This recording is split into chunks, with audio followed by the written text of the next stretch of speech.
Hello everyone, welcome to my channel Deepti Tutorials. Before starting the video, I am really want to say sorry because some construction is going in my neighbor because of some knocking sound disturbs you, but I am really sorry for that. But hope that this problem will fix very soon. So let's start other video. Today's topic is tissue. Actually, tissue is a very vast topic in itself, so it is not possible to cover all the topics within a single video. So in this video we will discuss about the plant tissues, and in the next video we will discuss about the animal tissues. So without any further delay, let's start the video. On the basis of the number of cells in living beings, ठीक है, किसके basis पे जो living cells beings में जो cell present होते हैं उनके बेसिस पे लिविंग ऑर्गेनिजम्स को दो उसमें डिवाइड किया गया है. First unicellular organism and second is multi cellular organism. As the name unicellular, we all understand that this type of organisms are made up of only single cells.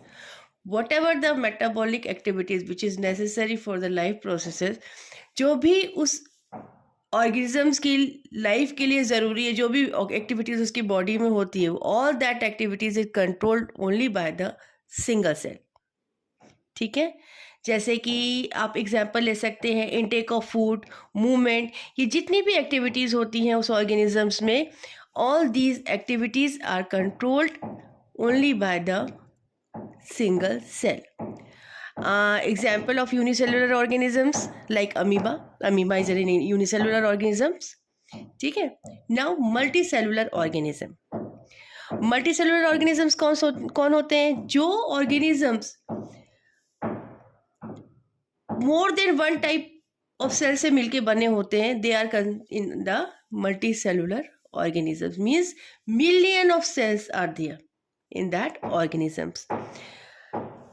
These million of cells are specialized to carry out specific functions which these groups of cells perform these functions very efficiently. जैसे कि unicellular में आपने देखा कि सारे functions किसके द्वारा perform किए जाते हैं? By the single cell.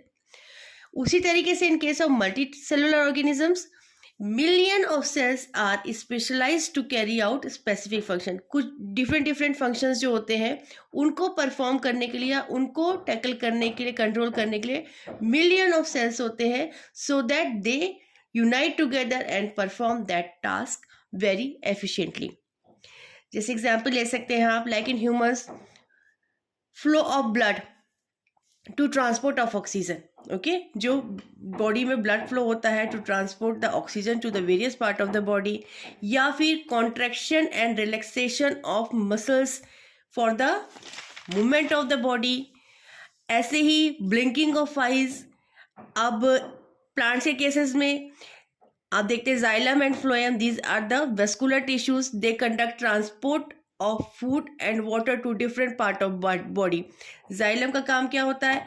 They carry water and minerals from the root and they transport it to the leaves where the food is manufactured, and when the food is manufactured, the phloem is the vascular tissue which transfer that food into the different part of the plant body. This shows that multicellular shows division of labor.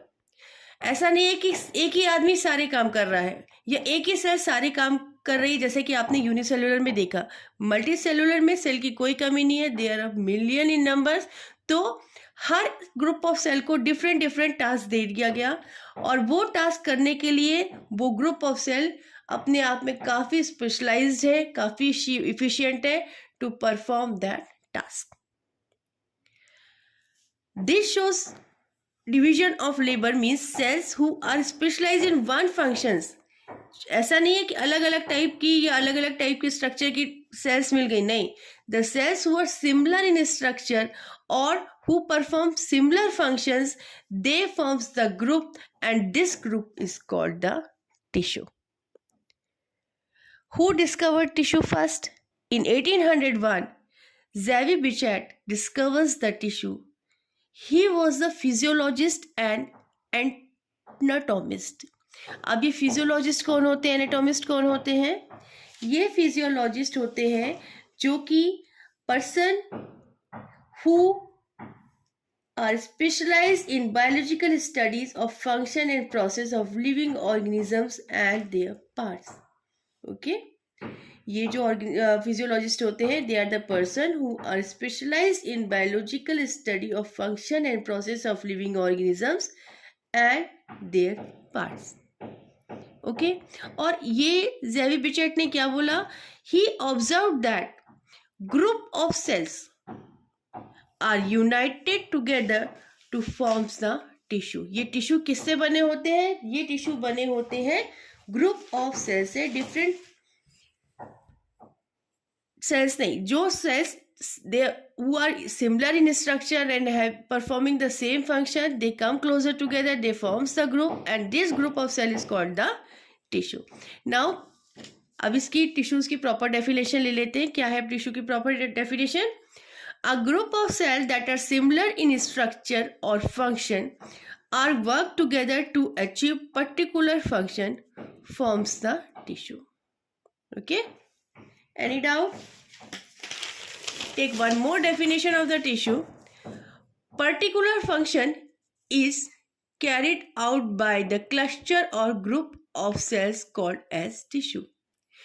कुछ function को करने के लिए एक type की sales आ गई, दे forms a group, और उन्होंने कहा कि चलो ये फंक्शन हम कर रहे हैं. दूसरा ग्रुप आ गया, वो एक सिमिलर इन स्ट्रक्चर है and they having the same type of function, and तो वो आ गए, उन्होंने अपना ग्रुप बना लिया, तो वो डिफरेंट फंक्शन करने लग गए.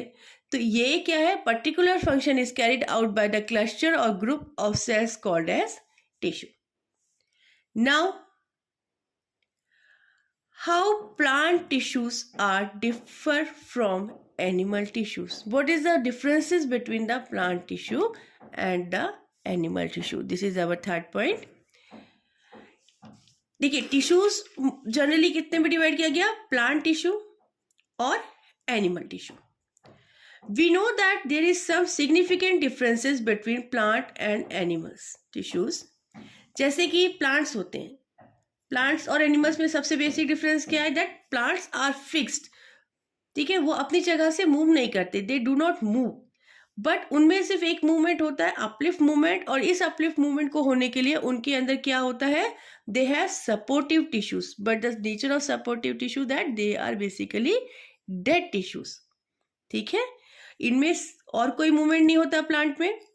Where in it is not the case of animals. जबकि एनिमल्स में क्या होता है? Animals are not fix, they have to move from one place to another in search of what? Food and shelter. अगर उन्हें खाना चाहिए, उन्हें शेल्टर चाहिए, रहने की जगह चाहिए, प्रोटेक्शन चाहिए, तो ऐसा नहीं है कि दे will get all these things when they are fixed. No, they for searching all these things they have to move, and for this their body consumes lots of energy. ठीक है, इसके लिए बहुत सारी एनर्जी चाहिए. This type of energy is not needed by the plant, but in case of tissue, animal tissue, they need this type of energy. So most of them are living. सबसे पहली बात होता है, जैसे आपने देखा supportive tissues are dead, in this all tissues are the living ones. Okay,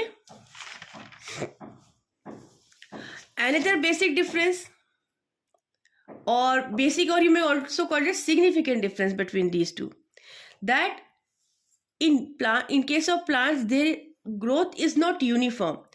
सारा plant body में प्रॉपर एक यूनिफॉर्म ग्रोथ नहीं होता. Their growth is restricted to some special regions. सिर्फ उन्हीं में ग्रोथ होगा, बाकी और किसी पार्ट में ग्रोथ नहीं होगा. जबकि this case is totally different in case of animals. Animal body में जो होता है उसमें जो ग्रोथ होती है, it is not restricted to any specialized part, but it is uniform. ठीक है, अच्छा, अब हमने इस वाले में हम ले रहे हैं प्लांट टिश्यू. तो इस वीडियो में हम डिस्कस करेंगे टाइप्स ऑफ प्लांट टिश्यू, कितने प्रकार के होते हैं, किस तरीके के होते हैं, ये सब हम इस वाले वीडियो में डिस्कस करेंगे. एनिमल टिश्यू के लिए we will make some next another video. So on the basis of dividing capacity, जो प्लांट्स में जो टिश्यूज है उनकी जो डिवाइडिंग कैपेसिटी है, एक सेल डिवीजन या टिश्यू डिवाइडेड जो होते हैं, उनके बेसिस पे they are of two type. First is meristematic and second one is permanent tissue. Okay.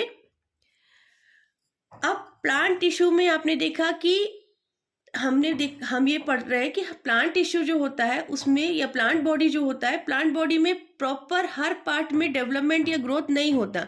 उसके लिए वो उनकी बॉडी में कुछ एरियाज हैं वो रेस्ट्रिक्टेड है कि जो भी ग्रोथ और जो भी सेल डिवीजन या जो कुछ होगा वो सिर्फ उन्हीं पार्ट में होगा. ठीक है. First type of plant tissue is meristematic tissue. As the growth in case of plant is not uniform, but it is restricted to only in certain part of plant. जैसे कि आप देख रहे हैं कि पूरे प्लांट बॉडी में नहीं, कुछ पार्ट्स उन हैं जिसमें कि ग्रोथ या डेवलपमेंट होता है. इन पार्ट में जो टिश्यूज प्रेजेंट होते हैं वो कैसे होते हैं? They are meristematic tissues. वो सर्टेन रीजन जिसमें ग्रोथ हो सकता है या डिवीजन हो सकता है, उस जो पार्ट है प्लांट का उसमें कौन से टाइप ऑफ टिश्यूज प्रेजेंट होंगे? They are of meristematic type. These tissues which are continuously divided are called as meristematic tissues. ठीक है. अब ये meristematic tissue upon the region in which they present, वो कौन से पार्ट में ऊपर प्रेजेंट है, नीचे प्रेजेंट है, दाएं प्रेजेंट है, बाएं प्रेजेंट है, on this basis they are of three type. First is apical meristematic tissue, second one is intercalary meristematic tissue, and third one is lateral meristematic tissue. सबसे पहले हम लेते हैं apical meristematic tissue. This apical meristematic tissues is generally present on the tip of stems and on the tips of the roots. ठीक है. ये apical meristematic tissues कहाँ present होते हैं? ये प्रेजेंट होते हैं जो हमारी स्टेम टिप होती है या रूट की जो टिप होती है वहां पे, where they continuously dividing and this result in the increasing of the length of stem और द रूट. ये कंटिन्यूअसली डिवाइड होते रहते हैं जिसकी वजह से जो स्टेम और रूट है उनका लेंथ बढ़ता है तो प्लांट बॉडी का भी लेंथ बढ़ता है. Second, intercalary meristematic tissue. This type of tissues are generally present in some plants, and where they are present on the nodes. Third one is lateral meristematic tissue. जैसे आपने देखा apical meristematic tissue कहाँ present होते हैं? On the tip of the stems और the root. वैसे ही ये लेटरल मेरिस्टेमेटिक टिश्यू कहाँ प्रेजेंट होते हैं? They are present on the lateral side.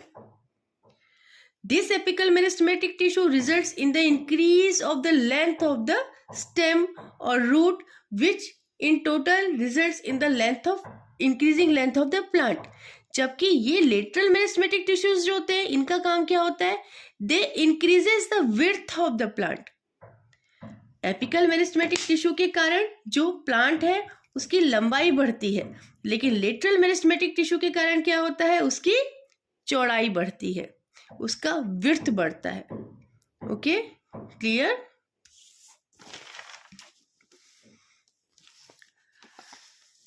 Now what are the characteristics of meristematic tissue? देखिए, सबसे बेसिक कैरेक्टर तो आपने देख लिया कि उसका बेसिक कैरेक्टर क्या है, कि वो कंटिन्यूअसली डिवाइड होता रहता है और उसके अंदर जो सेल्स होती हैं, भाई कंटिन्यूअसली डिवीजन हो रहा है यानी उसके जो सेल्स होंगे they are highly active. Okay. Second, उन सेल के अंदर अपन ने ये आप जब आप पढ़ेंगे सेल के बारे में तो आपको पता चलेगा कि जो सेल होता है उसका जो बेसिक स्ट्रक्चर है, we divided it into three parts, that is cytoplasm, nucleus and the membrane. तो इस जो सेल्स होती हैं मेरिस्टेमेटिक टिश्यूज की, क्योंकि group of cells makes the tissues, तो जो मेरिस्टेमेटिक टिश्यूज की सेल्स होती हैं उनके अंदर क्या क्वालिटी होती है? पहले तो they are highly active. Second, they have dense cytoplasm, उनका साइटोप्लाज्म बहुत घना होता है और उसके अंदर वेरी क्लियर न्यूक्लियाई, ठीक है, उनका न्यूक्लियाई भी प्रॉपरली फुली डेवलप्ड होता है और very clearly you can see. Second, they lack vacuoles. Meristematic tissues की जो सेल्स है उनमें वैक्यूल्स नहीं होता. अब आपने देखा कि प्लांट टिश्यू हमने कितने भाग में डिवाइड किया, meristematic tissues and the permanent tissues. Meristematic tissues आपने देख लिए कि मेरिस्टेमेटिक टिश्यूज क्या होते हैं, जिसमें कंटिन्यूअसली सेल डिवीजन होता रहता है on the basis or on the region in which they present. Based on that, they are classified into three: apical meristematic tissue, intercalary meristematic tissue, and lateral meristematic tissue. Now come to the permanent tissue. Permanent tissues कैसे होते हैं, कहाँ से बनते हैं? ये meristematic tissues जिसमें continuously cell division होता रहता है, जब सेल आती है, बन जाती है, वो सेल जिसके लिए, जिस पर्टिकुलर फंक्शन के लिए बनी होती है, when they perform their function, वो अपना काम कर लेती हैं. After that the cell division stop in them. वो बनी, उन्होंने, उनको जिस काम के लिए बनाया गया, उन्होंने अपना काम पूरा किया, उसके बाद उनमें फिर डिवीजन नहीं होता एंड दे बिकम परमानेंट. ठीक है, यही meristematic tissues which after their formation, when they perform the particular function for which they are developed, the cell growth या cell division stop in them and they start converting themselves inside in the permanent tissues. ठीक है, as a result they form permanent tissue and this process up. और ये जो process होती है जिसमें कि मेरिस्टेमेटिक टिश्यू क्या होते हैं, किसमें कन्वर्ट हो जाते हैं, परमानेंट टिश्यू में. इसके बाद यही परमानेंट टिश्यू में कन्वर्जन क्या कहलाता है, मेरिस्टेमेटिक टिश्यू का कन्वर्जन इन परमानेंट क्या कहलाता है, it is called as differentiation. Okay, now this permanent tissues is again further divided into two types: simple permanent tissue and complex permanent tissue. Permanent tissue further divided into two categories, that is simple permanent tissue and the complex permanent tissue. So firstly we will deal with the simple permanent tissue. Okay, simple permanent tissue is are of three type. पहला type क्या होता है, parenchyma. Parenchyma क्या है, a few layer beneath epidermis parenchyma is present. Epidermis से एक दो layer नीचे ही क्या प्रेजेंट होती है, parenchyma. This have relatively unspecialised cells. उसके जो सेल्स होते हैं they are unspecialised and with thin cell wall. और उनके चारों तरफ जो सेल वॉल होती है वो बहुत थिन होती है. Cells have large intracellular space between them. Intracellular मतलब एक से दूसरा से, क्योंकि बाउंड हुए हैं टू फॉर्म द टिश्यूज, तो उसमें वो क्लोजली एक दूसरे के साथ जुड़े हुए हैं या लूजली जुड़े हुए हैं. अगर लूजली जुड़े हुए हैं तो इसका मतलब उनके बीच में इंट्रासेलुलर स्पेस है, और अगर क्लोजली जुड़े हुए हैं यानी there is no intracellular space in between them. But in case of parenchyma cells have intracellular space in between them. इनका मेन फंक्शन क्या होता है पेरेन्काइमा का, their main function is stored food. Okay, main function of parenchyma tissues are to store food, but in some cases or in some situation these parenchyma stored chlorophyll in them. वैसे तो main function इनका क्या है, their main function is to store food, but in some situation or in some condition they start storing the chlorophyll inside them or they perform photosynthesis. Chlorophyll, it is the green pigment, और ये green pigment होने के कारण they start performing photosynthesis. और वो parenchyma जिसमें chlorophyll present होता है उस पेरेन्काइमा को हम क्या कहते हैं, chlorenchyma. What the parenchyma we call which have chlorophyll in them, क्लोरेन्काइमा.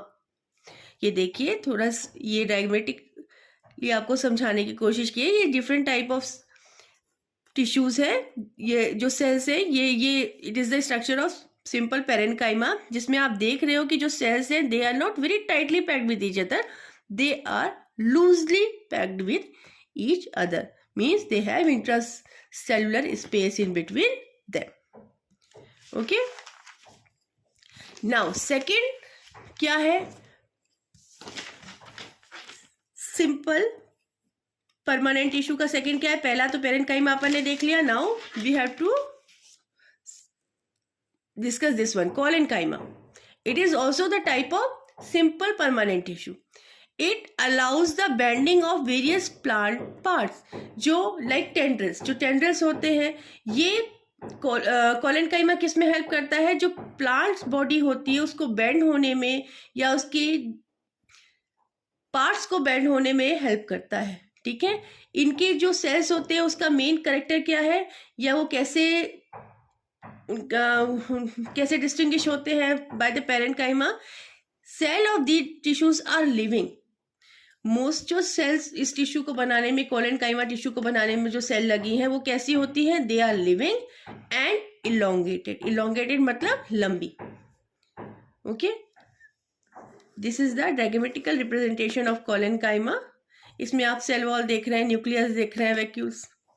Now come to the sclerenchyma. This is the third type of the simple permanent tissue. These tissues makes the plant hard and stiff. Okay. Parenchyma का काम क्या है? They store food. Sometimes they store chlorophyll also and performs the photosynthesis. What's the function of collenchyma? Their main function is to provide the mechanical support to the plant, and it also help in the bending of the different part of plants. Now sclerenchyma का what is the work of sclerenchyma?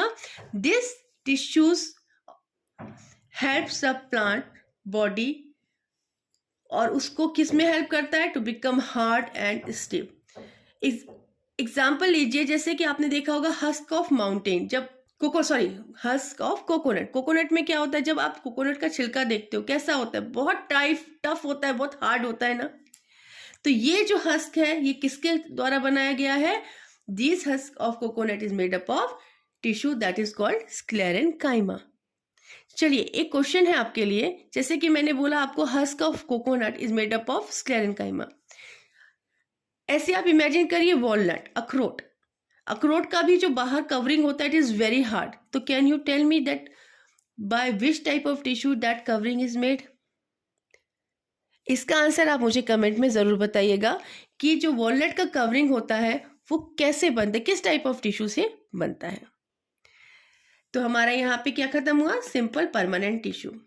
और दूसरा part क्या था जिसमें हमारा ये permanent tissue divide है? एक तो सिंपल परमानेंट टिश्यू और एक complex permanent tissue. Now after completing simple we will come to the our next one, that is complex permanent tissue. Complex tissues are made up of more than one type of cells. ठीक है. Why they are complex? Because they are made up of more than one type of cells, and these cells are unite to perform a common function. एक ही function को करने के लिए different types of cell जब बनती हैं या लगती हैं तो उस टाइप के टिश्यूज कैसे होते हैं? They are complex permanent type of tissues. Xylem and phloem. Xylem and phloem, these are the examples of complex permanent tissue. Both are conducting tissue. Why they are conducting tissues? Because what is the work of xylem? Xylem takes water and minerals from the roots and it transfers it to the leaves, because you know that water is play very important role in the process of photosynthesis. So what is the work of xylem? Xylem collects the water and minerals from the root and transfers it to the leaves. When all the important contents of the photosynthesis which are needed for the process of photosynthesis is complete in leaves, तो leaves क्या करती है? They start making the food. अब ये जो food बना, ये food जो एक कॉम्प्लेक्स परमानेंट टिश्यू आप देख रहे हो, एक तो जाइलम, दूसरा फ्लोएम. जाइलम का काम क्या है? वो वाटर को कलेक्ट करता है, लीव्स तक पहुंचाता है. And what is the function of phloem? It takes the food from the leaves and transfer it to the different part of the plant body. That's why they both are conducting tissues. Okay. They have vascular bundles. अब ये xylem किससे किससे बना होता है, क्या क्या main part होते हैं जाइलम के? Xylem consist of tracheids, vessels, xylem parenchyma and xylem fibers, where phloem is made up of sieve cells, sieve tubes, companion cells, phloem fibers and phloem parenchyma. Here we finish the topic which is related to the plant tissue. In next video we will discuss about the animal tissues. And अगर आपको ये topic अच्छा लगा हो, ये video अच्छा लगा हो, तो प्लीज़ चैनल को लाइक कर दीजिएगा, शेयर कर दीजिएगा, सब्सक्राइब कर दीजिएगा, and please don't forget to hit the bell icon so that whenever the new video uploaded to this channel, you will get the notification. Thank you so much for watching the video and take very good care of yourself. Thank you so much.